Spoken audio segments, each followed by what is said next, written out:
Well, we get it rolling on the Krueg Show. May the 30th, 4:37 on the West Coast, 7:37 on the East Coast. Eric Crocker in the house, former NFL player, now Niner podcaster and YouTube star. What's up, Croc? How are you, man?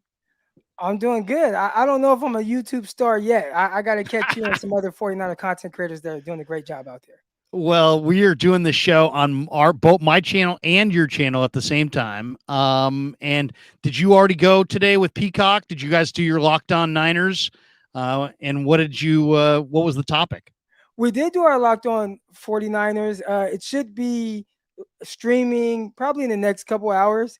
He usually does it around 6 p.m., I believe, where he kind of does the little premiere type thing. So it's going to be it's Winky Wednesday. So we have Nicholas Winkler on for every Wednesday episode. We recorded Tuesday, but the audio version's out on Wednesday. And we talked about some fun stuff, man. One of the things we talked about was pairing coaches with quarterbacks of the past and who would be better. So like Brock Purdy with Bill Walsh, Steve Young with Jim Harbaugh, and Joe Montana with Kyle Shanahan, who would win. And fun little offseason exercise. Nice. I haven't talked to you since the draft. What do you think of the Niner draft haul? Not just who they drafted, but they're undrafted guys as well. Who are you most excited about in this draft class coming to the 49ers? Well, I think it's hard to have just this super overwhelming optimism from the class. 49ers didn't get to draft until pick 87, and they had to trade up for that. But I thought overall, I felt like they had a lot of good football players. My favorite of the bunch, I love just high upside, high end traits type guys. So D Winters, I mean, just the way that he plays, the way he fires around. He feels like a 49er linebacker to me, and it's very clear how you can see, how he'll fit into the 49ers defense once he kind of starts to understand what they're asking of him, because NFL defense is just a lot more complicated than college. But D Winters, once he can put that athleticism to use, he's someone I'm excited to see what that looks like. And then probably Darrell Luter, the cornerback out of South Alabama. He was a solid press guy. I think it was a little bit oversold just how good of a press guy he was. I was actually more impressed with his patience from off, being able to catch tight ends and receivers. That really jumped out to me, having that type of patience. So excited to kind of see, can one of those guys be the next late round guy that ends up kind of getting into the starting lineup for the 49ers. Let's talk about Luter for a second. I asked him, I said, hey, I watched some of your South Alabama Jaguar games, and I'm like, they used a myriad of coverages. I mean, they played them off cover, they played off coverage, they played zone, but he was locked up on his side on the boundary playing man to man. And I'm just kind of wondering, there's an awful lot of guys who come into the NFL and they only can play zone and they can't play man to man. So we're used to seeing guys who can play zone who can't play man. But have you ever heard of a guy who could play man who couldn't play zone? Or plays on the line of scrimmage and can't play off coverage? I mean, better than anybody that there's nuances to playing off coverage and nuances to playing zone that you could argue it's more difficult to play man. But if you're not used to playing off coverage, if you're not used to playing zone, you could be like a fish out of water. How do you think Wilks ultimately uses Luter? So I'm really big on what can you teach and what can't you teach. Right. And there are a lot of things in football at all positions where it's like, well, I can coach him up that. But man, he has some stuff that just naturally he can just do that other people can't. And when it comes to Darrell Luter, man, just that man ability from press and off is extremely difficult. Man, just having that patience that he has and that time clock that is really slowed down. That's hard to teach. I can tell guys, hey man, stand in there, take away that space, and then once he gets there, kind of collide. And I could teach a guy to do all those things. But is he going to actually apply it? And Luter definitely does. And then as just a man guy in general, I think he's really good there. As far as zone goes, I think it's a lot easier to go from being a good man guy to playing zone as long as you have it upstairs, as opposed to the other way around.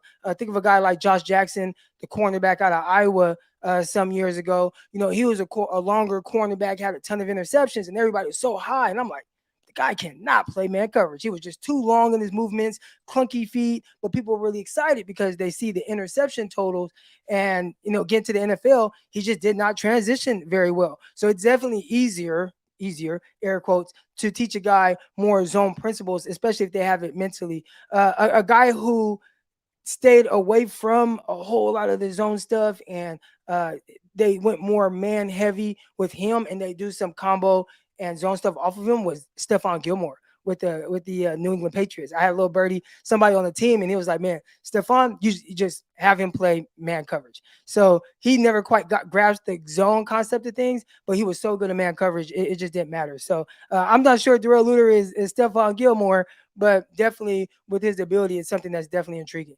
All right, so you came up, you played for Lodi High School, or Tokay High School in Lodi, I should say, Tokay. I had a couple buddies who played there. Arkansas Monticello is where you played your college ball. You came out in 2012, and you've played defensive back. So, what were you best at? What did you struggle with?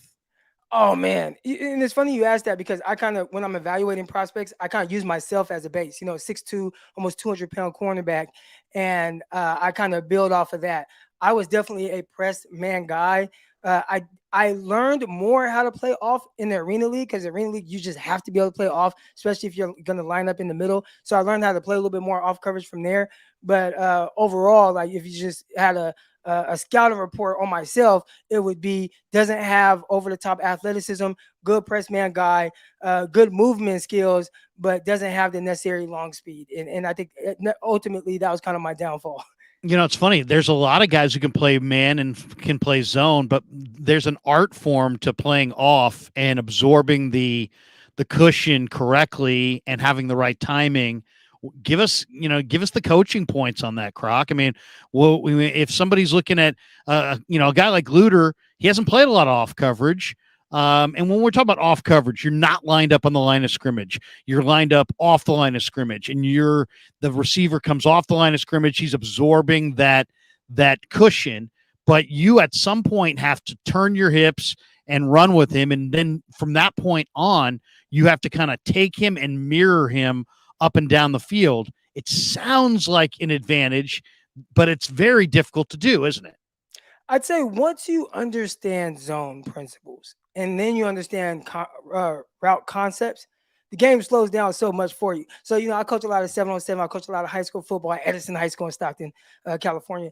And, I could get out there with those guys, even though I might not be as fast as some of them. Like I coach Riley Brown. He's a 5-star running back that ended up ultimately going to USC. And I can get out there and I can guard him from off coverage zone, but not because I'm as athletic as him. It's because the game is so slowed down and I understand concepts. So guys that do that at the highest level, like a Richard Sherman, right, where at the end of his career, was not the fastest or most athletic guy. Maybe wasn't even throughout his entire career, but he understood his strengths and he really understood route concepts. So the moment he sees a guy do one thing from like the 2 spot, it kind of tells him what the guy from the 1 spot is doing. And that allows certain guys to be able to play off and be able to trigger and be able to anticipate at a high level. One of the things that really jumped out in the OTAs and the rookie camp is the improvement of Marcelino Ball. What an interesting guy, Croc. He shows up in college at Indiana as a corner, then played his entire career there at safety. The Niners draft him as a linebacker. I asked him about halfway through the year, I'm like, why did you even come here? You had Greenlaw here, you had Aziz here, you got Warner, you got special teams backers. I mean, why here? There had to be better places for you to land a job. And he's like, man, these guys are dogs and they coach it up well here and they liked me. And I'm like, you know what? I'll invest the year and I want to be like them. I feel like I'm good enough to run with these guys. I saw him at a dinner the other night in downtown in the city. And man, Marcelino is just absolutely yoked up right now. He's put on good weight. I don't know what he's weighing. I would say probably 2.25. But I think he's going to take Aziz's job. You mentioned Winters. Does it bother you at all? I mean, I love the Winters film, especially the national semi against Michigan, where it looked like he was blitzing, but he wasn't. He was just reading his formation and looking at the mesh point and not hesitating and just attacking and going downhill. shooting gaps. He looked incredible. When we asked him about it, Croc, he's like, yeah, they didn't use me as a blitzer. That was just all film study and me just recognizing off film, down and distance and knowing where I was supposed to be. But Winters had the lowest vertical of any linebacker at the entire combine. I think it was like 30 inches. How important is lower body explosion? Or do you look at that and just say, you know what? Yeah, he's 5'11" and change, 230. Yeah, he doesn't have great lower body explosion, but man, the production at TCU is enough. I mean, obviously you like Winters. I love him as well. I loved him in that game, but how do you see him transitioning? What's his ideal spot? Is he a weak side guy exclusively, or do you think he can play the middle, strong side? How do you see Winters transitioning? Yeah, I think he's definitely a weak side type of guy.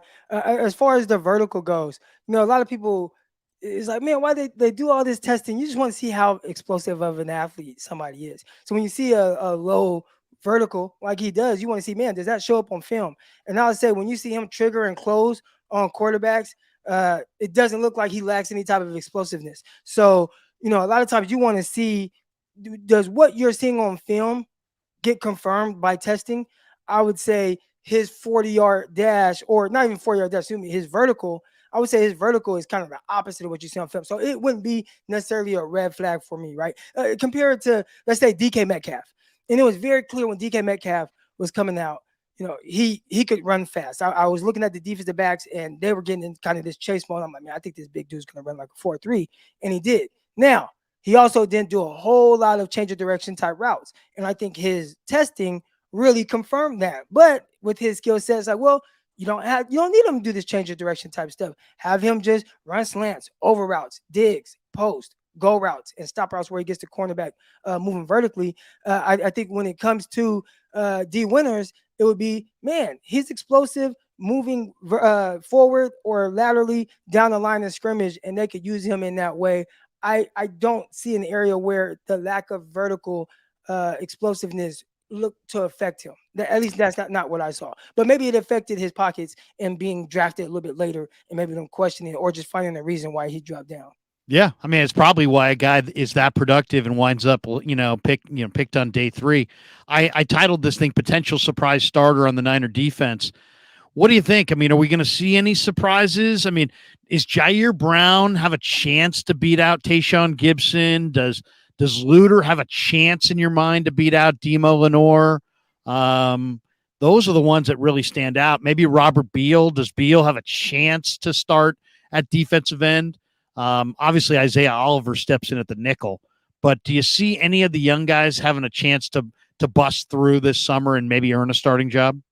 I think out of all the rookies, the guy that has the biggest chance to start would probably be Luter, because I don't think the 49ers are solidified at the cornerback spot opposite Travis Ward. Now, they probably really like Diamador Lenore, and there's some other guys who I'll talk about who my surprise guy might be, but I think there's a legit opportunity for a guy to just step up in camp and say, hey, I'm just better than the other guys you have, whether it's Ambry Thomas, Diamador Lenore, or my surprise starter, which is Samuel Womack, right? Like, that's a guy who's kind of the forgotten guy. He started off the season last year in the slot, ended up being in this kind of more reserve role for whatever reason. I don't know exactly why. Hopefully you guys can get the insight on that. But man, he has a lot of traits. He has a lot of ability. He's not the tallest guy, but he's really long with the arms, and he has that really good speed. And the one thing I like about him, again, I talk about things that you can't teach. He just has a knack for being around the ball and making plays, whether it was him in college at Toledo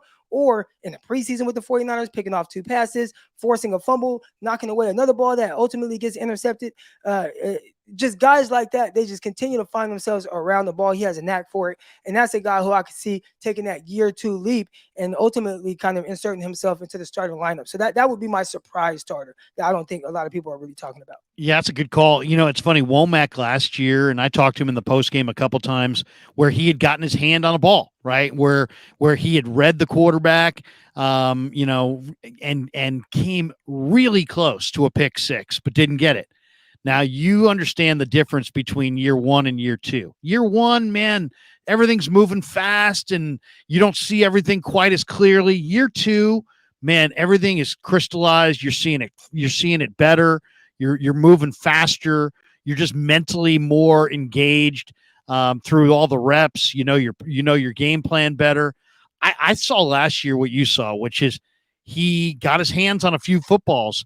I expect him to this year take one or two of those back. Yeah. And I think you're right. I think Womack has got some special traits there. He's 5'9", but that's typical for an NFL corner, maybe a little on the small side, but he's got great arm length, great break, great intellect. I think Womack this year is going to take those two or three footballs last year that he got a hand on. This year, he's taking them back for 6. I really think we're going to see it. I think where the NFL is going, especially the 49ers, they're starting to lean a little bit more quarters heavy. Well, if you're quarters heavy, you don't have to have these big press man type guys, right? And he has the length to be able to be a press guy, but can you trigger and diagnose things from off? And the 49ers playing a lot of quarters, keeping things in front of them on early downs, needing guys that can really turn a run and has that vertical speed. That's where he can really shine. I'd say you touched on from year 1 to year 2. And yeah. I don't know exactly the 49ers defense. I'm not like a big scheme guy, but I see some of the things that they do. I can speak from my experience on maybe what he's kind of going through as a rookie and then how that translated how he can kind of get better going in the year 2. One, playing multiple positions, that's tough at the NFL level. And he was a guy that played outside. He also played in the slot as well. And I think a lot of people, because of the lack of height, would probably say he's more of a slot. But I think he's a legit outside guy. He can definitely play there. But they throw so much at you at those spots.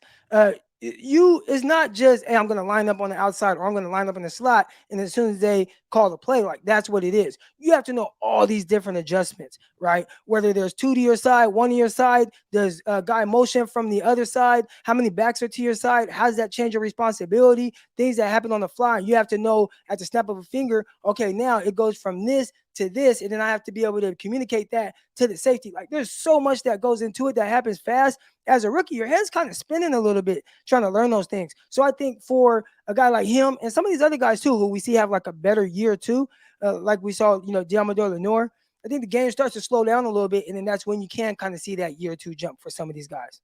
Let's get a couple supers here. Damon's got one for you. He says, coaches said last year Womack was struggling with run fits. That's why he was supplanted by Diamador Lenore. Yeah, I don't doubt that at all. Kaimana 7 says, will Brock Purdy be the NFL version of Jeremy Lin? And then brother Bob throws one my way. Says, Croc, you think Purdy has a dink and dunk arm? Pig in a pickle. There you go. Let's hit Purdy for a second. They had a Bleacher Report did a breakdown today, his projected stats for the year. This is what they gave Brock Purdy: 66% comp rate, 3,400 plus passing yards, 21 touchdowns, 7 picks, 42 runs, 120 rushing yards, a couple rushing touchdowns. Where are you on Purdy, Croc? I mean, I know that we've God knows we've all talked way more about the quarterbacks than we probably any of us really wanted to this offseason, but that's kind of the way it is. According to the reports, we're going to see Brock throw this week in Santa Clara. I can't wait to see if I'm there for it. What are you expecting from Purdy in year 2? Well, I'm definitely expecting a lot more than 3,400 yards. Yeah, if he plays every game, which you have to cross your fingers. I think we just talked about that on Locked On 49ers. And I want to say a quarterback starting every game for the 49ers since like 2003 has only happened like 2 or 3 times, which is like mind blowing, right? Like that's crazy. But if he plays every game for the Niners, man, I mean, I could see him throwing for, 4,100 yards. And then they said 21 touchdowns. Man, he almost had 21 touchdowns in like 7 starts last year or whatever, 6 starts, whatever it was. So I think they kind of shorted him a little bit on some of those stats. As far as him being a dink and dunk thrower or having a dink and dunk arm, I don't think he has a powerful arm. But if you look at his scouting report, it says that he throws with he will excel at the NFL level in a team that runs play action and throws with timing and rhythm. And I think that plays right into his hands. So I don't think it's dink and dunk. I think it's just being able to hit guys in rhythm that's not necessarily too far down the field, because I don't think he has a powerful arm. So I think the 49ers offense aligns with what his strengths are. And Dink and Dunk, that's not something I would necessarily kind of align Okay. with how he. Okay, so as far as the dink and dunk thing, because God knows I'm tired of fighting about this and arguing about this. Kurt Warner, by the way, did a whole video today on he doesn't think he's a dink and dunk guy. I always looked at dink and dunk as a way to say that a guy can't make all the throws. Like this guy, it doesn't have what we would call requisite arm strength. Like Nick Mullins, if you want to say Nick Mullins was a dink and dunk guy, yeah, because I don't think he can throw the deep out. I don't think he can get it in that window. I think that his accuracy wanes. I think the ball sails. It's low, it's high. It doesn't get out there quick enough. It gives the DB too much time to react.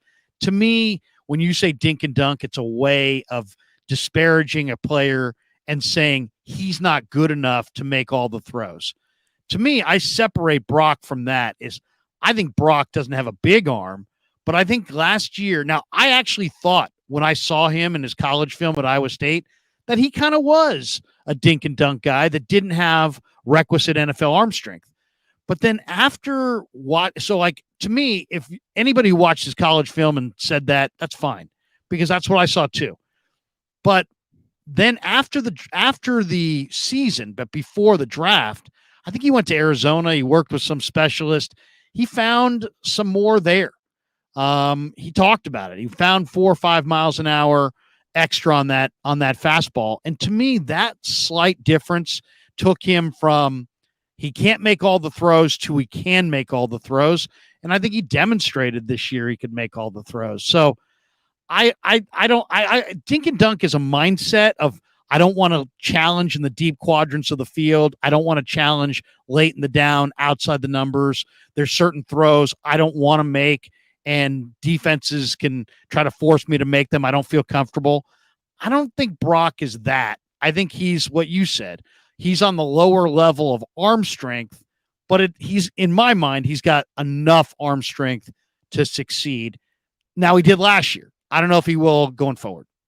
I think he understands what his arm is and isn't, and he plays that to the highest level. Again, I brought up Richard Sherman earlier, right? And Richard Sherman, when you watch him play cornerback, he understood he was not a 4-4-2 cornerback. That did not stop him from being in Hall of Fame corner, right? I mean, he's going to be a first ballot Hall of Famer, regardless of what some of his shortcomings were on the athletic side. So with Brock Purdy, I think he showed definitely more than enough to be able, yeah, I don't have a powerful arm. And I think there's certain throws he'll understand even more of, like, you know what? I threw this pass. I probably shouldn't be throwing that, right? There was some like, okay, I'm going to roll left. I'm going to throw back, cross my body, some balls that kind of floated in the air. Some things he tried to do, and it's like, oh, that was kind of stupid. That's not who I am. But as long as he plays within who he is, and there's a wide range of that in the throws that he's able to make, I think he'll be just fine. But again, I think with those throws, he just has to be in rhythm. And if he's off rhythm, then getting him outside the pocket, especially late in downs, he'll be fine. Like, he's not going to be a Josh Allen or somebody who can be late in the down and still throw a drive throw and it get to where it needs to be without it being in a lot of harm's way. So I think that's kind of the difference there. As long as he plays within rhythm, I don't think you'll see an issue, to be honest. What do you think of Darnold, Croc? I mean, I haven't talked to you about Darnold, but you know, I will say this. I heard an interview that Tim Ryan did on the radio, and he's like, man, everything comes out of this kid's hand is like a jugs gun. I will say this, after watching Darnold for a couple days, he throws a very good spiral from all different trajectories. And it seems like he doesn't have any problem throwing a real tight spiral at all times. I don't know that I saw him throw anything other than a tight spiral in the 2 days that I watched him. But this guy's played in the league, and he's made a lot of mistakes, and those mistakes are real. So how do you come to grips with Darnold? Is Darnold going to be remade in this offense because they've got a better line, better offense, better weapons? Or is Darnold and what he was with the Jets and he was with the Panthers, eventually he'll be with the Niners?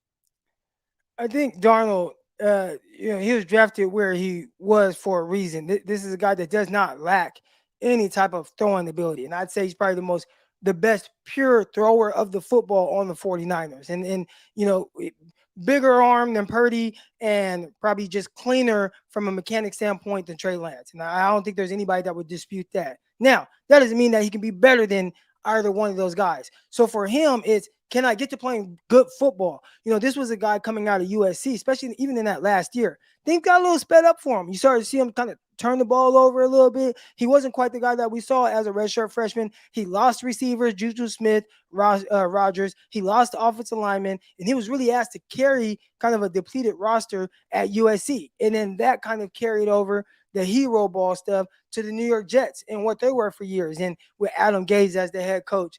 And then you see Le'Veon Bell come out and talk about how important coaching was, and that he noticed that, man, it's a big step down going from Mike Tomlin to Adam Gase. So you look at kind of some of the situations that Sam Darnold has been in, and I could see how people could be definitely excited about the potential of him, and maybe teams haven't really got the most out of it. Maybe he kind of needed that reset, kind of sitting behind Baker Mayfield for a little bit, and he kind of came in towards the end of the year, played well, had a rough last game, but heck, you go to the 49ers and you start looking around in the huddle, and it's like, man, that's George Kittle, Deebo Samuel, Brandon Ayuk, Christian McCaffrey, Kyle Juszczyk.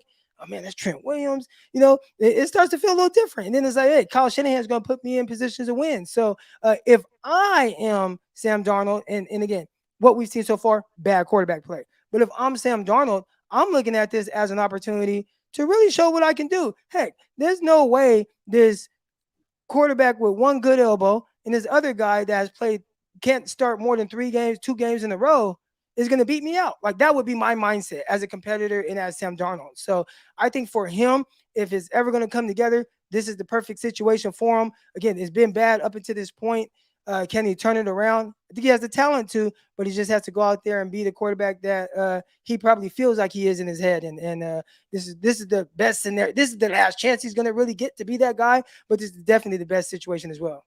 Yeah, I mean, if I'm Sam Darnold, man, I'm showing up in Santa Clara this summer with a sense of desperation because, let's be honest, I think he knows if he can't do it here, if he can't have success here, it's probably done. I mean, it's probably a wrap on his career as a starter. I mean, he might be able to exist as a backup, but he won't get too many opportunities again if he doesn't make good on this one. Let's get to Trey Lance. He's only attempted 102 passes a couple of years into his career. He's completed less than 55% of them. Where are you with Trey Lance? I thought what I saw at the OTAs and was the best I've seen him look. The finger might have been a bigger issue than maybe any of us, put out there. I thought his spiral was, he threw more spirals. There were still some wobbly passes, but that high speed wobble was gone for the most part. Where are you with Trey? Where do you think he is as far as this competition? How do you expect him to play this summer? Oh, well, he's definitely starting off as the number 2 guy, right? Like, if Brock Purdy was healthy, then Trey Lance would be number 2 guy. I think for him, it's just stringing together good practices and and it probably sounds cliche, but taking it one step at a time. A lot of people don't think that OTAs is like a big deal, but I think for Trey Lance, it absolutely is, right? Like, every time he goes out there, it's almost like he's auditioning. And for him, I just need to work on the little things, right? Just being comfortable playing in rhythm, maybe just letting it rip, not being so shy, right? Like, showing off some of that arm talent that you have, and him being healthy right now, I think that probably makes a big difference for him. So it's definitely one step at a time, one day at a time. Don't start thinking too far ahead, but for him, every single practice, I think, is very important for him to build some, not just confidence in himself, but in his teammates and coaches as well. It's weird. It's like there seems like there's a lot of disappointment around Trey, and I don't understand that because to me, he is exactly what we thought he was in college. I mean, he was going to be a challenging evaluation for anybody, maybe even an unprecedented evaluation because of how little he played and the level that he played at. And now here he mixing an injury and, the 49ers being a little indecisive, and suddenly it's like, we're at a point where we still don't know what he is, but I don't know that it should be like, oh my God, I can't believe we don't know what he is. To some degree, shouldn't we have expected that it was going to take a while for him to kind of evolve into FCS, runner thrower to NFL pocket passer? No, I think for what Trey Lance probably needed, I think we look at this team and it is a great situation for, uh, any quarterback, but not for the quarterback that has to win the Super Bowl, and only played 1 year at the FCS level. So, just the expectations of this team. And, I saw someone talk about James Wiseman of the Warriors and how Right. the development of James Wiseman did not match with the championship aspirations of the Warriors. Like they just wasn't on the same page with what he needed. And I'd say that Trey Lance is kind of in that same ballpark where, you got a guy kind of getting rushed out of there who has only started 4 games. I think only finished 3 of them. So if you want to say he's a bust because he's been injured, then I'd say, okay, yeah, that's been very disappointing. But from an ability standpoint, he has shown the ability to do everything. It has been inconsistent. How do you be more inconsistent? I would say playing. Unfortunately for the 49ers, he doesn't just have the opportunity. Just, hey, I'm just going to go out there, let it rip, play, gain experience. Like that's not where this team is. This team is more so where Brock Purdy is, where it's like, hey, he come in, you can win games. All right, let's roll with that. So I'm curious to see how he kind of develops behind the scenes. Those are things that you would have liked to, be happening now, but unfortunately, injuries, setbacks, things like that have kind of detoured that a little bit. And it's unfortunate for his situation. But obviously, the 49ers have definitely kind of rebounded very well. I saw a video that you did on your channel on trading Trey for to the Commanders for Chase Young. Now when I just saw that here's the picture of it. You can kind of see the picture of it on my phone. But it says wild trade idea to get Chase Young. If the Niners are all in on Brock Purdy, here's why they should trade Trey Lance for the Commanders star defensive end. You brought this up on your show. Was this like a day ago or was it like a week ago? Is that on Bleacher Report? Yeah, it was on Bleacher Report. Man, we did that show. It was probably like a week ago, I think. Yeah. So take us through it. What's your thought on that? I mean, it sounds like they're going to lean towards going with Brock. And if you look at the handwriting on the wall, you say, well, then there's Darnold there, and Darnold's got all this bonus money. Now they brought in another quarterback. It just seems very, very much like they're entertaining the idea of moving on from Trey. But who knows? They haven't made a move yet, and God knows they needed every quarterback they had last year and then some. What were you suggesting with your Chase Young discussion? I think it made a lot of sense on both sides. Right now, maybe financially not so much for the 49ers because, if you trade for a guy like Chase Young, once that fifth-year option, $17 million fifth-year option. You're going to have to pay him after. Well, they didn't pick up the fifth-year option, so if you trade for him, you have to start figuring out, okay, how do we keep this guy long term? But you also have to pay Nick Bosa. So I don't even know if that works, especially if he turns out to be who you think or what you think he can be. But for the 49ers, just to kind of have that book in opposite Nick Bosa, a guy that has freak athleticism but has dealt with some injuries and some setbacks, doesn't have a lot of the sack totals aren't quite there, but has all the ability in the world, but also for Trey Lance, right? Going to a Washington Commanders team, I don't think their thoughts right now are Super Bowl. So that would be a great situation for Trey Lance to go to a team where they have some weapons, they got some guys there, but hey, we don't have to win the Super Bowl this year. So it's a guy that can really learn and work to take that next step.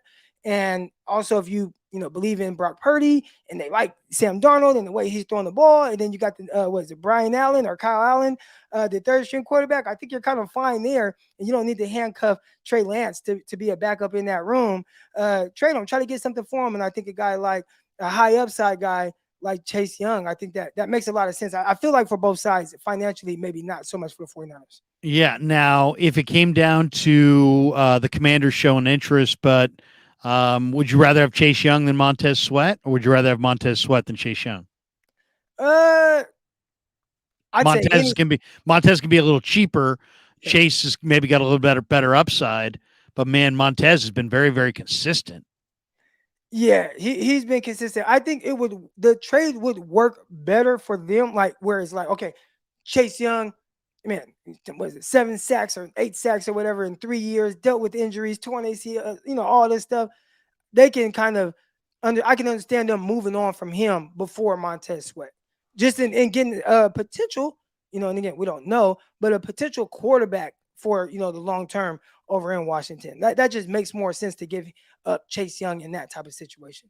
One more super here from Double B Studio says if Trey beats Sam, that's that. If he don't, then the Niners can move on after this year. Okay, so we talking defensive end for a second. Are the Niners okay at defensive end? Or like right now, do they have enough at defensive end, Croc, or do they have to add a piece? Because I'm looking at their roster, and I love the roster. I think it's a terrific roster. They're deep at quarterback. They're really deep at wide receiver. Yeah, they could be better on the offensive line, but they're pretty deep there. They got a bunch of tight ends. They got a bunch of running backs. I love the depth at linebacker. There's a lot of young DBs now. But, man, the one thing that concerns me is if Nick Bosa missed a month, who would be coming off the edge for the Niners? I'm not a Cleveland Farrell guy. Kerry Hyder's long in the tooth. I thought Austin Bryant at the workout looked like he had really skinny legs. Beal is a 4-4 guy, but, man, he just didn't play a lot for the Dogs. And there's just not a lot else there. So where are you on defensive end? I mean, obviously, we're all hoping Drake Jackson is going to be awesome, and he looked great in the OTAs. I'll ask you about him in a minute, but where do you put defensive end? There was an article today saying the Niners got to go after Frank Clark. And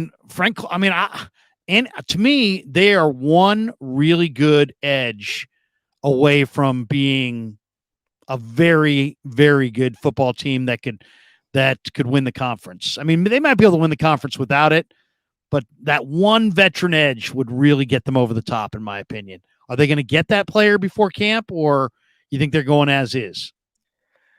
I think they're going as is, and they got the resources there, or the resources they've thrown out there are, I feel like, insurance for Drake Jackson.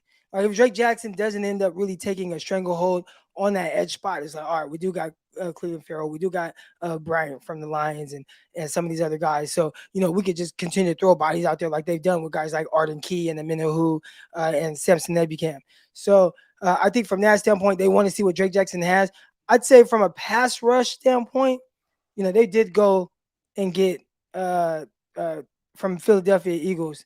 Javon. Javon Hargrave. So, you go and you get Hargraves, and, I just saw a graphic that showed he was top 10 in, just pass rush productivity, and you pair that with Nick Bosa, another guy who is top 10 in that. I think that's where your pass rush is going to really come from. And I think having Hargraves in the middle will hopefully free up a guy like Eric Armstead, which we saw Eric Armstead have his best year with Nick Bosa, but also DeForest Buckner, who is a terrific pass rusher as well. And then, in turn, Armstead ended up being a double-digit sack guy. So I think we are looking to get that production from that edge guy, but I think it's going to kind of be the interior guys along with Nick Bosa who end up ultimately being productive.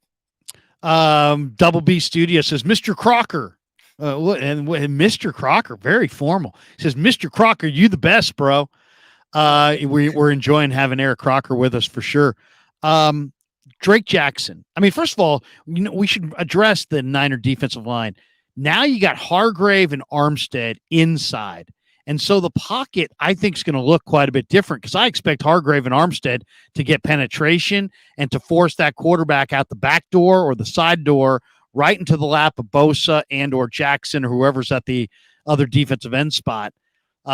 This could be a very, very high sack total year for the Niner defensive ends because of Hargrave and Armstead playing together. What do you think? Yeah, you think last year, man. I mean, it was really rough watching just if Nick Bosa's not getting back there, you weren't getting much production. And I was telling people like, man, I think the 49ers pass rush is a little overrated. It's like carried by Nick Bosa. But because of the 49ers pass rush and what it's been, everybody's like, oh, man, they got a great pass rush. I'm like, well, they got a great pass rusher. All right. I think now adding those two guys, it definitely should help the 49ers have more of a high sack total that's not all on the shoulders of Nick Bosa, who is what do you have, 20 sacks or hovering around 20 sacks. And this year, even if he takes a step back and has, 16 sacks, 15 sacks. But then if you have Hargraves that's hovering around 10, and then Armstead, if he turns it up because the other guys are getting more attention, and he has around 7 or 8, then I can see those sack numbers being a lot higher for the 49ers. As far as Drake goes, did you? I mean, you weren't at the OTAs, but man, I mean, Croc, this guy was awesome at the OTAs. Now, I don't know how much weight he put on. I haven't had a chance to talk to him yet, but he's clearly put on some upper body weight. But I was expecting him to look maybe a half step slower with the added weight up top. And that's not what I saw. I mean, I saw a guy who looked definitely noticeably stronger and bigger up top, but man, he was flying off the edge. I don't think I saw him, look that fast at any point last year. Is this the year? Do you think Jackson busts out and becomes, a 10 plus sack guy? What do you envision this year for Drake? We talked about taking that second year leap for guys like Samuel Womack, and man, you hope Drake Jackson does. Now, when you talk about the edge rushing position, I think a lot of people wanted like edge in the draft, or they want an offensive tackle, and it's like, man, those guys, the ones that are good, they go really high. And Drake Jackson went at the tail end of second round. So excuse me, obviously he is a guy that really needed to work on some things, and maybe his body as well, maybe his mindset. He was at USC with Clay Helton. I mean, they were bad, and he went through several defensive changes from a schematic standpoint. Where it's like, is he an off-ball linebacker? Is he an edge rusher? And are you going to add weight to him? And he kind of got in between that, heading to the NFL. And I think now he understands more of what the 49ers want. And one thing I think the 49ers can hang their hat on, Kyle Shanahan is going to be very upfront. So I'm pretty sure in his exit meetings, it's like, hey, you got to get your stuff together. This is what I need from you so you can get through a full season. And it sounds like he went out and did that. So if he is good, then yeah, the NFL, especially the NFC West, is in trouble. Offensive side of the ball. Give me your thoughts on Ronnie Bell, because I mean, I didn't think much of Ronnie Bell. In fact, when he was drafted, Croc, I was like, oh man, really? Why do you need Why do you need a 7th round receiver? You got Juwan, you got Debo, you got Ayuk, you still got Danny Gray. There's Ray. You brought in Conley. I kind of like Tay Martin as a possession receiver. Heck, Willie Snead is still here, but they draft Ronnie Bell in the 7th round, and I was not a fan of that pick. I just thought, mediocre size, mediocre speed. Just guy's got an ACL in his past, and I just was thinking, man, I just don't like that pick. And then I watched him at rookie minicamp. He just caught everything. Then I watched him at OTAs. He's catching balls in a crowd. Then I started doing a little deeper dive and studying him a little bit. And I found out that his dad wasn't just a coach. His dad was a wide receiver coach and still is a wide receiver coach. And you can see this kid. I'm not saying he's Cooper Kupp, but there's an awful lot of Cooper Kupp type resemblance there to Ronnie Bell. I mean, he's a really good route runner. He's got 38-inch vertical, so he's got kind of lower body explosion and quickness.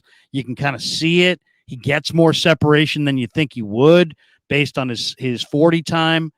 I'm starting to become a Ronnie Bell believer, man. What'd you think of that pick at the time? And what do have you studied him at all? What do you think of Ronnie Bell? Yeah, I wish I had the luxury to watch him during the OTAs, but I will say what I saw on film, I wasn't necessarily impressed. I'd say this. The one thing that was very clear, and probably what jumped out to the 49ers, was this guy as a blocker, he just gets it. He was very physical. Yeah. He took pride in blocking. And watching that, I'm like, okay. I'm always trying to identify, like, okay, why do the 49ers want this guy? And it was very clear, like, man, that physicality, that mindset, he took pride in that. And, I know Kyle Shanahan loves that. Now, everything else that goes into playing the receiver, I just thought was not that great, which is probably why he was a 7th round pick. I thought that a lot of defenders, and again, I try to look at how are the cornerbacks and safeties, like how are they guarding him? And they were just squatting on all his routes. So all that told me was they are not threatened by him vertically. Now, he got TCU a couple of times in that bowl game, getting behind that safety that was matched vertically on him on post routes. But outside of that, I mean, they were still squatting on his routes, jamming him. He got pressed out of bounds. I'm like, okay, for a guy that has like a nice fluidity, he needs to learn to use it more. And then you tell me that his dad is a receiver coach. Now I was like, all right, well, why isn't it showing up more consistently on his film? Because if it was, he wouldn't have been a seventh round pick. So it's really cool to hear that he's doing well so far in the OTAs. And again, that's the first step. There are a lot of people that uh, don't think that OTAs matter, but I think for certain guys it does. And whether it's kind of creating this momentum for yourself or this confidence that you start to have in yourself and getting things going. So it sounds like he's heading in the right direction. Brother Bob says, Croc, do you put Brock on the pup and start Trey at the beginning of the year? If so, why? We're hearing that. I don't know. I don't know what to believe. We're going to find out at the end of this week, right? What Brock throwing looks like, and we'll have a much better idea about his timeline. But it sounds like if you're listening to the Niners, they keep doubling down on the idea that he's going to be there week one. Shanahan seems really adamant about it. What do you think? I mean, are you looking for, what are they looking for? They're looking for a certain amount of arm strength. Are they looking for pain? How do you think they play their cards with Purdy at the beginning of the year? Because as the chatter here is thrown out, I mean, they could put him on that pup list and have 6 or is it 4 weeks? 4 weeks on the pup, 6 on the IR, to where they could take a look at Trey in the first month of the season, or Darnold, depending on how that goes. Well, how do you think they'll play their hand at quarterback with the IR and the pup? I think for the team it's risky, but that would probably be a great kind of situation for them. And why I say it's risky because, well, what if he just goes out and he starts like 4-0? Then it's like, well, how do you go to Brock Purdy, right? But you also give him a chance to kind of hang himself. And it's just like, all right, look, we got to see it. We finally got to see him start, 4 games in a row. It wasn't quite to our standards. We think right now that Brock Purdy's a better fit long term. And I think you feel more comfortable with moving on from Trey Lance. Because right now, I don't feel comfortable moving on from Trey Lance until you know what he is. Because if let's say he doesn't have that opportunity, and all of a sudden the team has a quarterback go down, and it's like, hey, we'll trade for Trey Lance or whatever, right? They trade for Trey Lance. He comes in, and it's a good situation for him.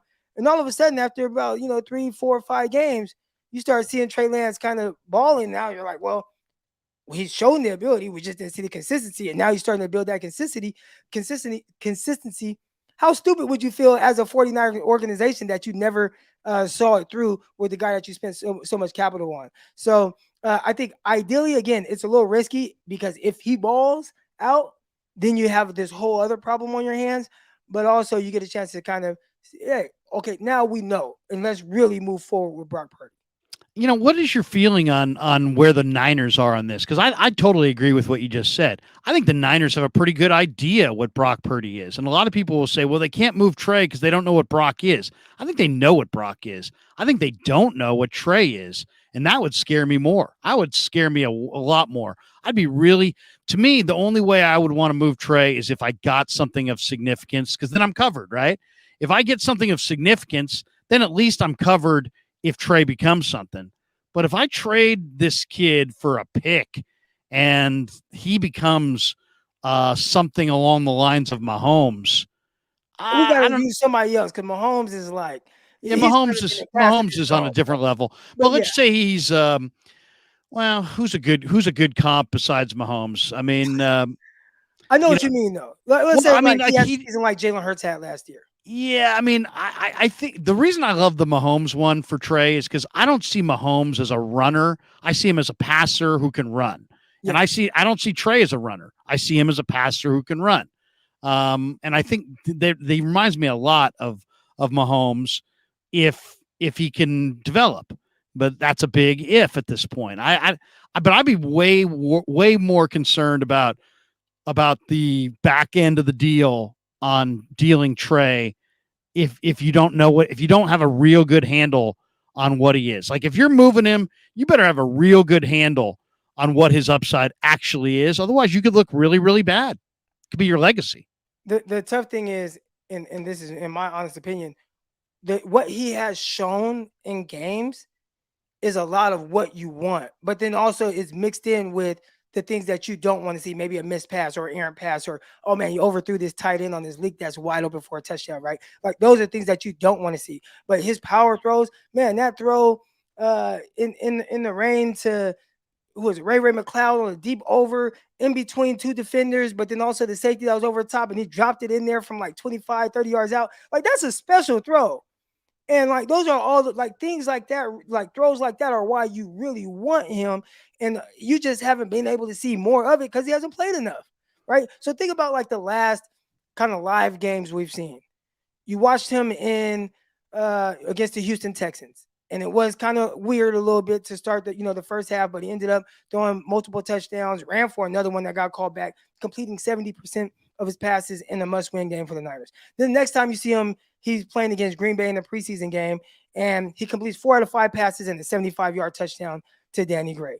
And then you see him against the Texans in the preseason. That was shaky. Then you get to see him in the rain against the Bears. And it was good until it was a tsunami, and then it was terrible, right? And then the next time you see him out there, he completes 2 passes and he breaks his ankle. So it's like such small sample size, but he has shown you a lot of the high-end ability. The consistency is just not quite there. And if he goes somewhere else and they just give him the opportunity to do that, I think the 49ers kind of feel a little stupid if it turns out being what he has shown the ability to do, just not the consistency yet. Do you believe the 49ers actually want to have an open competition, or do they not? Do they fear the competition because they would lose control of the situation, or do they welcome the competition and they're just kind of downplaying it?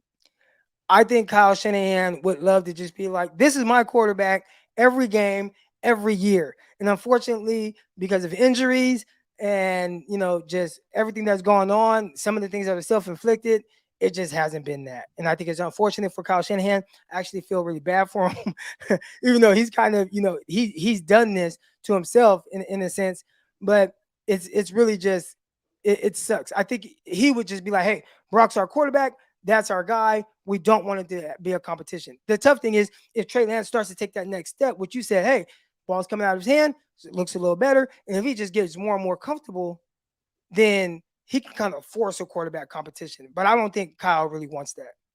At the end of the day, I just think that they're prioritizing their own timeline over Trey's. Like last year was about Trey's timeline. Now it seems like it's about Kyle's timeline, Lynch's timeline, Trey's timeline, like kind of be damned. You know what I mean? Like they still want to see Trey develop, but everything's about their timeline. And that's what they love about Brock Purdy, is that he's ready to win right now. And that jives with their timeline. That's what I see it as. I don't know that they've really changed their thinking on Trey.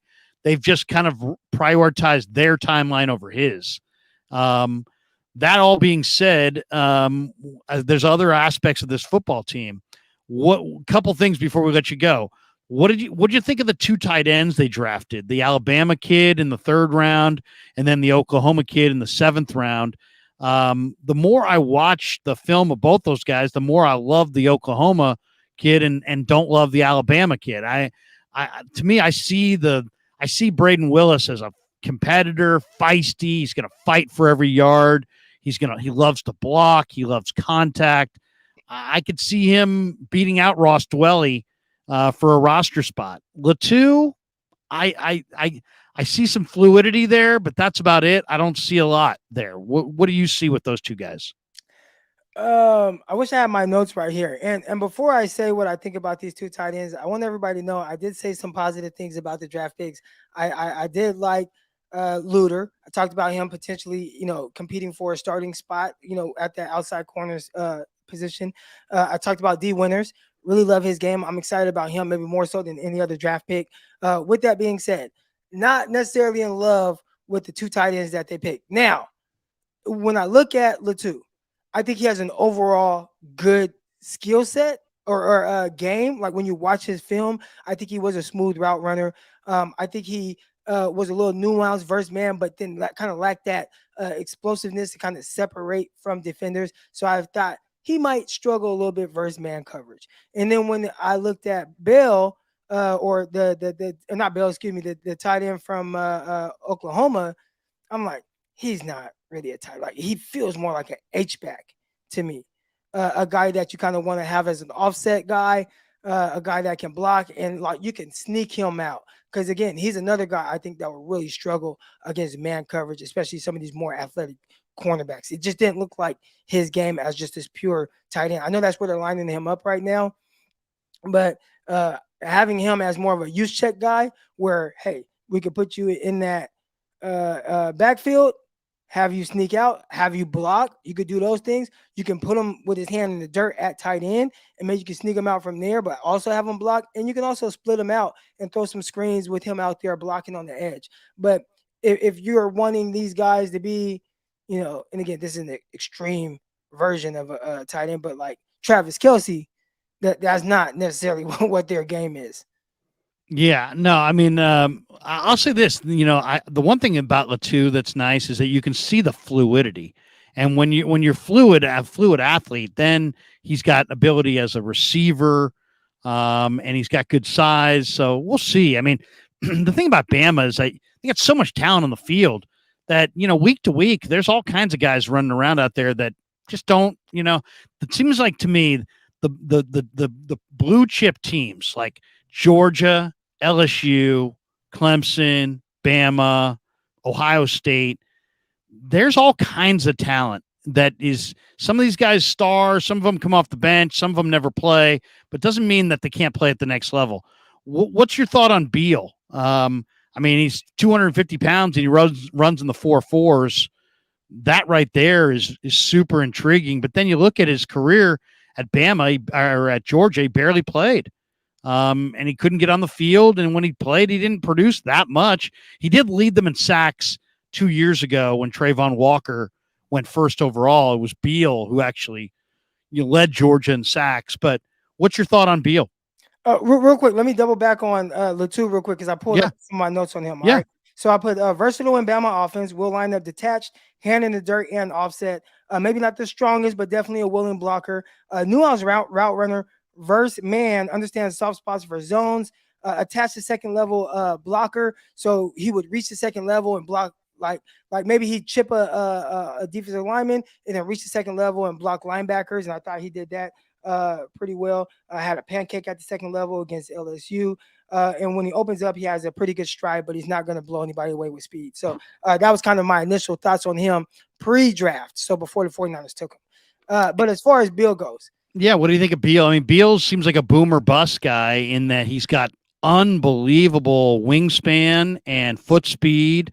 And if all he's got to do is set the edge against the run and burn the edge against, in any passing situation, maybe it's a good fit.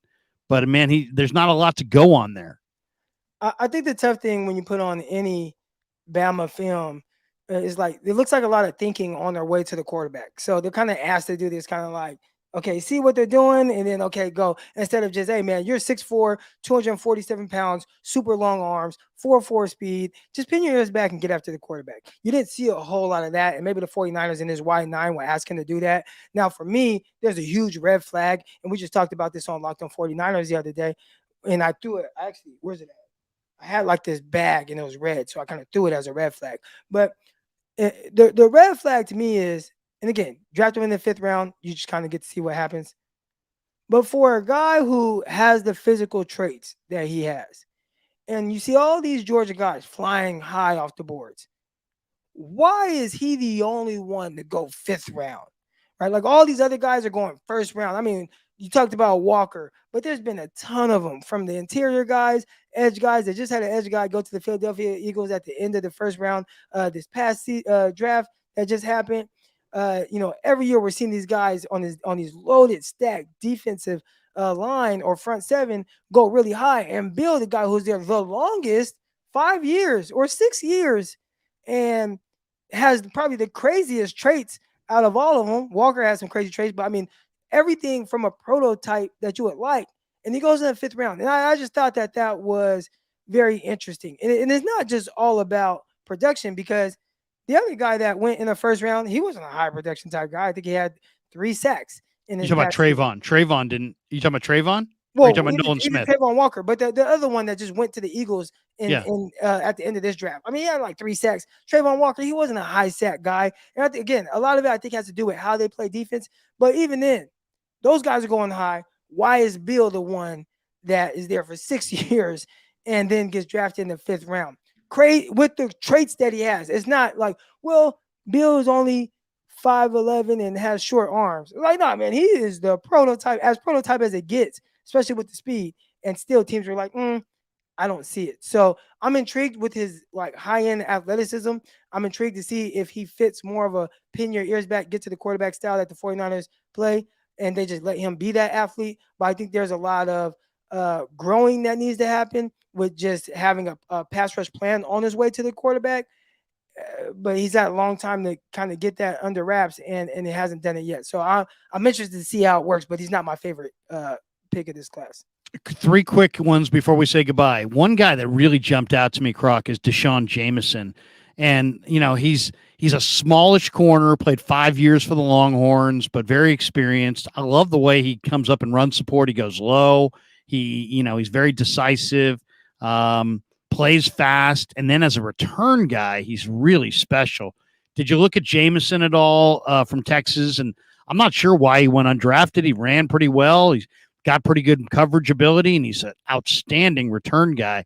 To me, this guy's an interesting guy because if he can make the team as the last corner, then maybe at wide receiver they don't have to go with Ray McLeod and a return guy. Maybe they could go with a Ronnie Bell or a Tay Martin or Isaiah Winstead or one of these other receivers.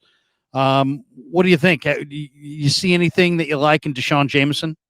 I haven't watched him yet. He kind of slipped through the cracks on me. I did watch Isaiah Winstead. What'd you think of him? A lot of stop and start there. He didn't run a great 40 time, but man, 88 catches for East Carolina. That's a lot of production. I think there's a certain area that he can be, utilized. That short area separation, I think, is definitely there for him. You talked about start and stop and just kind of understanding how to win, right? Because he's not the fastest guy, so he's not going to win with speed. So underneath, he understands how to kind of get cornerbacks or defensive backs to stop his feet and then get them off balance a little bit onto their heels, and then he can break off his route and then create enough separation for him to catch the ball and maybe get upfield. If he has to outrun a guy, I don't think that's necessarily a strength of his. So I don't know if he's a legit outside type receiver for the 49ers or just in the NFL in general. I think if you watch some of the games, he had a huge game. Gosh, who was I watching again? He had like 150 yards. But a lot of it was 5-yard out, 3-yard out, 2-yard out, slant. It's like a lot of short to intermediate stuff. And I think that's where he was excel. The moment they did try to throw a slot fade to him, he was kind of locked up from the jump. So, and he was trying really hard. So the vertical threat speed isn't quite there. And I think you could see that in the 40-yard dash time that he ran. But a guy that potentially can be a red zone threat on the outside, but definitely more of a big slot type guy. Kind of reminiscent of Jalen Hurd a little bit. Just not as big. Jalen Hurd was a really big guy. Yeah. Isaiah Oliver, upgrade from Jimmy Ward at the nickel or not? I say Jimmy Ward finished very strong at the nickel position once he kind of embraced playing it. I've watched a lot more of Jimmy Ward in the slot as opposed to Isaiah Oliver. So I don't want to answer if it's an upgrade or not yet. I'd say that's a question mark because I didn't go back and watch Atlanta film with him specifically in the slot. Now I watched a lot of them coming out of Colorado, and I remember evaluating him as a prospect, but he was an outside cornerback then. Playing in the nickel, that's something that's still a little new to me in the sense of, what he looks like from there. Intriguing, though, because I didn't take him for a guy that would play in the slot with his movement skills, but it sounds like last year he did well and had a really good completion percentage against him in favor of him as opposed to the opponent. So that's something that's definitely intriguing. Yeah, I mean, to me, Oliver is coming off his best year, and I didn't like him at Colorado that much, and I thought he was pretty inconsistent outside in the NFL early on. I kind of feel like maybe he just found his calling. He's really good in that two-way break. He's a veteran. He's smart. He's got pretty good size. I thought that was, if you just watched his film last year with the Falcons, he sure looked comfortable. All right, let's finish up with the running backs. this is another area where the 49ers under Shanahan have done a really good job at like locating guys after the draft. Elijah Mitchell, 6th-round pick. I mean, Jordan Mason, undrafted free agent. Jeff Wilson, before that, Mostert. Now, granted, Kyle didn't bring in Mostert, but the Niners have had a lot of late-round backs who've done it. This year, they go to camp with McCaffrey, Elijah, Jordan Mason. Then there's Ty Davis-Price at LSU, who was a 3rd-round pick. And then Ronald Awatt out of UTEP and Kalen Laburn out of Marshall, who started at Florida State. And when you watch the Awatt film and you watch Laburn, you can see the talent there. And we all know that the other guys have a lot of talent. What do you think? Who's the odd man out? Are you a fan of Ty Davis-Price? Are we going to see him reach another level this year, or is he going to get cut? I really like Ty Davis-Price and his movement skills. Now, I ain't like him, for like a 3rd-round pick. And I just thought it was kind of ridiculous that they spent back-to-back 3rd-round picks on running backs. But just from his ability, who he reminded me of? He kind of reminded me of Kevin Barlow or Kevon Barlow, however you say his name. Yeah, but, Kevin Barlow back in the day, where he wasn't this super thumper, but he was a big guy that was a little bit light on his feet and he could move a little bit. And that's what he kind of reminded me of. I'm interested to see if that fits what the 49ers want, because it feels like they were trying to get that back between him and Trey Sermon.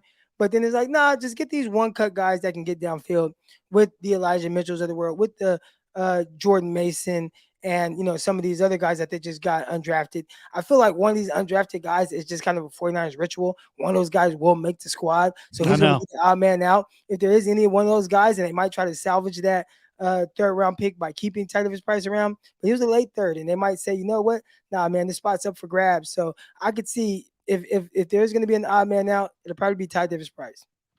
And McKivitz, you believe in McKivitz at right tackle, or do you think you think that's a competition? Is Jalen Moore get in there? Is Joey Fisher get in there? Pryor, Leroy Watson, or do you believe in McKivitz? Oh man, I think you want McKivitz to be good. There's not a whole lot of just stacked, loaded offensive line around the league, and everybody's trying to figure out how to get 5 legit starters. I don't know if McKivitz is a legit starter, but I think just his experience in the offense, playing multiple positions, he might just be your best bet. And if that's the case, all right. But, man, I have nightmares of watching him in that Texans preseason game. I know it's just one game, but golly, I mean, there were guys coming free between him and Jalen Moore. I thought they were just having a contest of who can just whiff the worst on some of these pass rushers from the Texans. I mean, it was one of the worst pass blocking games that I've ever seen. So hopefully we don't get that version. We get more of a version of, like, I think it was him against the Rams week 18 that in the must win that the 49ers needed against the Rams to go to the playoffs in 2021. Hopefully we get that kind of version of a guy, because the last time I remember seeing him, it wasn't very good.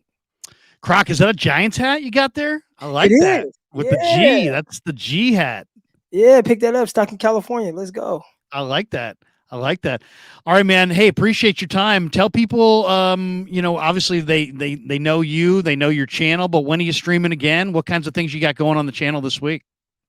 Yeah, I should be streaming tomorrow. I'm going to get my guy Greg Pinelli on to kind of talk about Trey Lance's mechanics. He did an in-depth breakdown, and Greg's awesome, man. He trains guys like Josh Allen and the quarterback that just got drafted for Fresno State. Can't think of his name right now.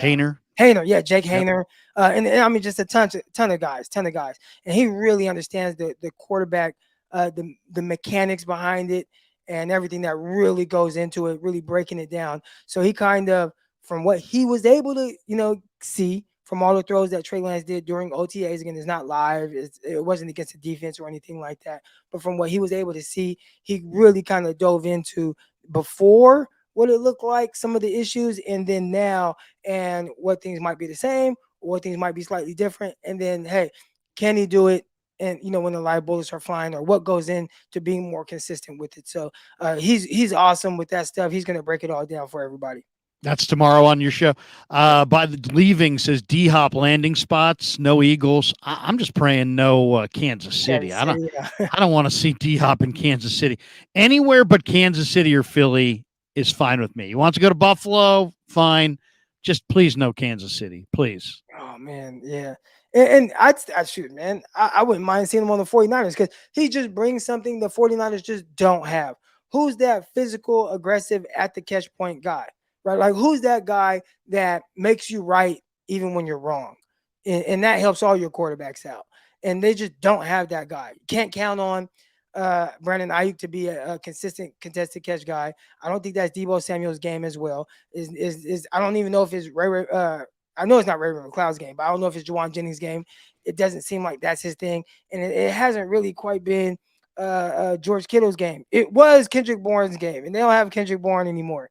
So maybe go get a D Hop, and he brings a different nuance to this offense. Something that I feel like that's been needed for a while. Yeah, my only question with that is, man, I mean, if you're going to spend money on a veteran, doesn't that have to be an edge guy? Doesn't I mean, my big fear is that you're going to get 3 weeks into this game, into this season. Bosa's going to be down for a month, and you're going to be looking at Kerry Hyder and Austin Bryant and going, "Oh my God, no! They need another edge rusher." I think they look. I love Hargrave, and I would go do that move again. Saying goodbye to the three guys, Willis and Amenahue and Ebukam, and bring in Hargrave. I would do that again. I think most Niner fans would.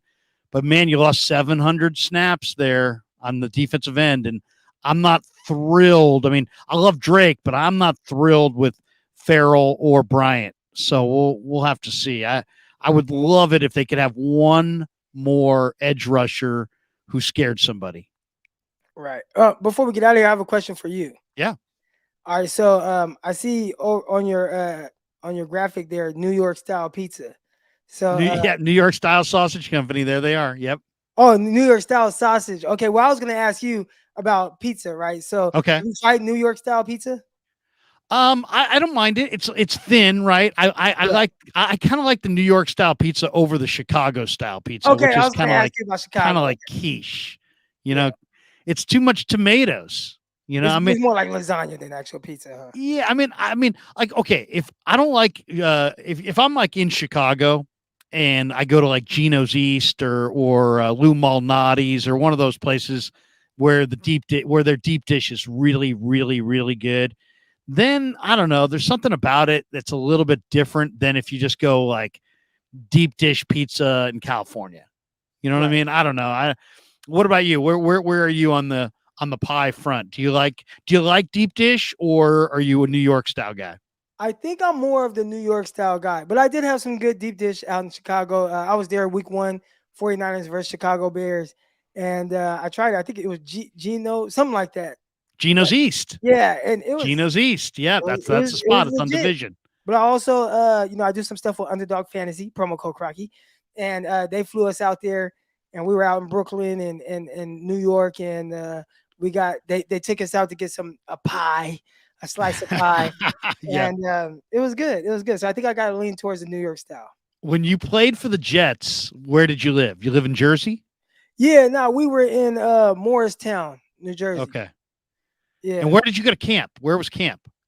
Camp was in Cortland, at Cortland University. Okay. So it was like more like upper New York.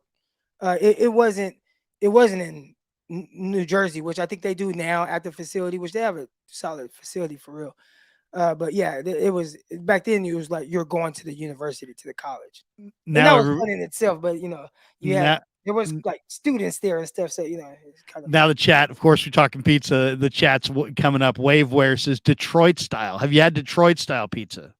No, and Detroit's like one place I have not been. So now I can't speak on Detroit style pizza. Now, Detroit style pizza is like a square pizza, and they basically, it's like no crust. It's like meat goes all the way to the perimeter. Huh. But I'll say this: there's a Costco Detroit style pizza that I've gotten a bunch of times, and it's so good. It's so good.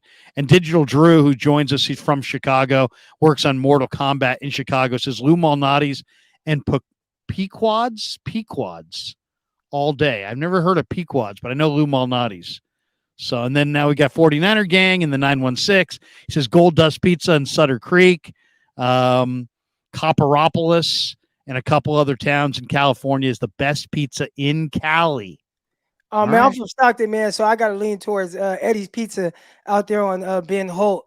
That's the spot right there, Eddie's Pizza out in Stockton. You know. There you go. There you go. Have you been out to? When was the last time you came back to Stockton? I was just there 2 days ago, so I'm okay. always kind of man, you're all over the place. Yeah. All right, man. Hey, thanks for the time. Good luck with the channel. I know you're kicking butt and taking names. And are you coming out for camp this year? I'm trying to, man. With it, we're Peacock and I were trying to get credentialed. I have been credentialed in the past when it was Bob Lang. He used to get me in and everything I needed, but Lang's not there anymore, and it's been a little tougher to get those credentials. So we're working on it. We'll see. It's a little harder for podcasters than it is for guys that write or that haven't been consistently there. So we're working on it. We're working on it. I hear you, man. Well, we'd love to see you out here, and if you come out this way, dinner's on me, man. I'll take you out. We'll hit. We can either hit New York style Italian sausage, or we can. They've got restaurants, or we could go pig in a pickle barbecue. Yeah. You got any favorite barbecue? I got a barbecue sponsor, Pig in a Pickle, and it's absolutely amazing brisket. I mean, amazing. Oh, they got brisket. I'm in. Let's go. I like the New York style sausage paws, but the brisket. Let's go. I'm down with that. Let's go. Croc, have a great night, man. I played football in San Antonio my rookie year in the Arena League, and Texas is kind of known for the brisket. So that they kind of turned me on to a totally different kind of meat that I hadn't had before. Now, when I worked for the Sacramento Gold Miners, they were in Sacramento. Then they switched in year 2, and they went to San Antonio to become the San Antonio Texans. You played in San Antonio, though, was it World League? Nah, Arena Football League. Arena League. Okay, yeah. And was it Texans still? No, San Antonio Talons. Talons. There you go. What do you think of San Antonio? Not a bad town. It's hot as hell, though. Oh man, I loved it. A lot of people kind of talk bad about it because it's not like Houston. It's not like Dallas. It has more of a small town vibe, but it's a big city, right? It's what'd you think of the Riverwalk? You like Riverwalk? I thought it was chill, man. It took some chicks out, on the Riverwalk, and it's like fancy kind of, you get dinner by the water and everything like that. And we had some sponsors of the team that would give us these food vouchers. So, I was sliding the vouchers under the table, that was good for the dinners and everything. But no, San Antonio, I liked it. It had like nice little vibe for everything. You had stuff for the kids, SeaWorld, Six Flags, Marine World, they had fun stuff for adults. It was cool. It had a nice little vibe to it. I like San Antonio. There you go. Randall says Riverwalk was awesome. And then we got this one, David Hasselhoff, who says Eddie's Pizza is aight, bro. It's not even all that. All right. Well, there you go. Yeah, you can tell Croc that Eddie's isn't good. Croc's a fan. It was good, man. We just had Michael's Pizza 2 days ago for my daughter's birthday. So I just had Michael's Pizza, and that was good too, man. That was good too. So. Now you got jerseys left and right before we let you go here. You got McCaffrey 23. Is that a Laker jersey I'm seeing right there? Yeah, man, I'm a big Laker fan. So we got the MJ, aka Magic Johnson. Ooh, that's nice. We got the McCaffrey, and then we got my guy Trey Jenkins. Trey Jenkins, he's still there at San Jose State, man. Signed my jersey for me and everything, game worn. So we got Drew Jenkins. This is Drew's. Trey is his twin brother. So nice. Trey is all conference over there at San Jose State. 2 guys I trained for some years out in Stockton. So those are my guys that take care of me. We got this one. Digital Juice says Rico's in South Modesto is the best I got as a kid. I don't know if you ever heard of Rico's in South Modesto. There you go.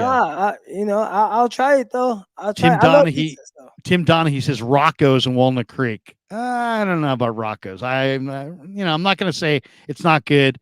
But to each their own. Hey, Croc, great stuff, man. Love your channel. Keep it rolling. We're big fans, and hopefully we'll get a chance to chop it up coming this summer and talk a little Niners in camp or in the preseason. Awesome. Can't wait. Thanks for having me. Thanks, man. There you go. Eric Crocker stopping by on the Krueg show. Kind of a combo show today between Eric's channel and my channel, both stopping by on the Krueg show. All right, let's thank our sponsors. We are brought to you by Pig in a Pickle, 2 locations, Emeryville and Corte Madera. If you're in Marin, it looks like this.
New York style sausage was started over 70 years ago. We are the largest producer of fresh Italian sausage on the West Coast. What makes our sausage in New York style is really the recipe came from back east, from New York, from Connecticut. If you look at all of our labels, there's maximum 4 or 5 ingredients, which we're really proud of. There's no preservatives, no MSG, fresh in, fresh out. The pork comes in fresh, goes out fresh. There's never any freezing throughout the process. We've always used fine quality cuts. We're never gonna deter from that. It's one of the reasons why our sausage is so good. I guarantee you put our sausage up against anybody else's from a flavor standpoint, no one will beat it, hands down. Hey, do yourself a favor and do me a favor. Go buy a package of the New York style Italian sausage. Guaranteed you will love it, guaranteed.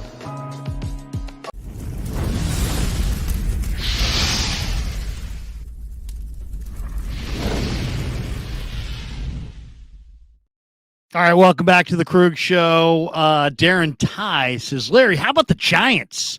I can't lie, I don't want them to win because I hate Farhan and Gabe, but they have impressed me so far, especially the last few weeks.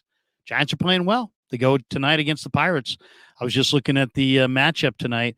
Giants are minus 160 favorites to beat the Pirates. It's Brebbia as a bullpen starter. He's the opener against Oviedo. So Brebbia's pitched really, really well for the Giants. Giants playing well. Their over-unders 8.5 runs. I say maybe go over tonight. The Giants are starting to swing it. The weather's been pretty good. Maybe we'll go a little post-game tonight. Now, tonight, by the way, it is 6 o'clock, 45 minutes from right now. The great Vish Kumaran is going to stop by. We'll talk more Niners with Vish Kumaran. We'll get his thoughts on where the 49ers are and chop it up with Vish coming up right in about 45 minutes from this moment. And then we'll watch a little bit of the Giants game tonight. Maybe in the post-game, I'll jump in post-game and bring Danny aboard. And I know Danny's been doing a bunch of stuff on his channel after Giants games. I haven't really gotten into the Giants that much this year because I just thought they were going to be bad. I've got to reassess. They're now playing well, and they're starting to be kind of interesting. And it all started when they finally took my advice and called up Casey Schmidt. Should have kept him out of spring. Had a great spring. Instead, they sat him in the minor leagues. Now they've called him up, and he's swinging it, and he's playing well. So good for the Giants. And then MF says, Larry, Ned should come on when the Giants go down to L.A. in a few weeks. I just texted yesterday with Ned. Darren Ty says, yes, get Ned. Yeah, well, maybe I'll dial up Ned tonight and see if I can get him on tonight. But yeah, 6:45. Check me out with Vish on the Krueg Show, talking Niners. And then tonight after Giants Pirates, tune in again for more Krueg Show. Tomorrow we're in Santa Clara. OTAs continue. We'll bring you all the sights and sounds from Santa Clara. We'll have lots of videos and stuff coming on the channel. I did a big breakdown on all the 49ers rookies. Did the deep dive on the scouting reports by Dane Brugler. So my son has put out a ton of videos on the channel. So check that out on the Krueg Show on YouTube. And let's check our running total. Here we are. If you've yet to hit like and subscribe, please hit like and subscribe. If you hit like, it helps the algorithm just help more people find us. And if you hit subscribe, you'll be added to our subscription base of 18,386. We just got to 18,000. Now we're almost at 18,400. So thanks to all of you for subbing to the Krueg Show. Appreciate each and every one of you. And that's going to do it. I'm going to go get a little something to drink, cool down, and then join me at 6:45 Pacific, 9:45 Eastern. Vish Kumaran stops by in less than 45 minutes, and we'll talk all things Niners. Until then. Yeah, never met a man I've been scared of. Careful, you gon' get exactly what you asked for. Careful, whatever you bring me getting handled. I answer to no one, I don't need to hassle.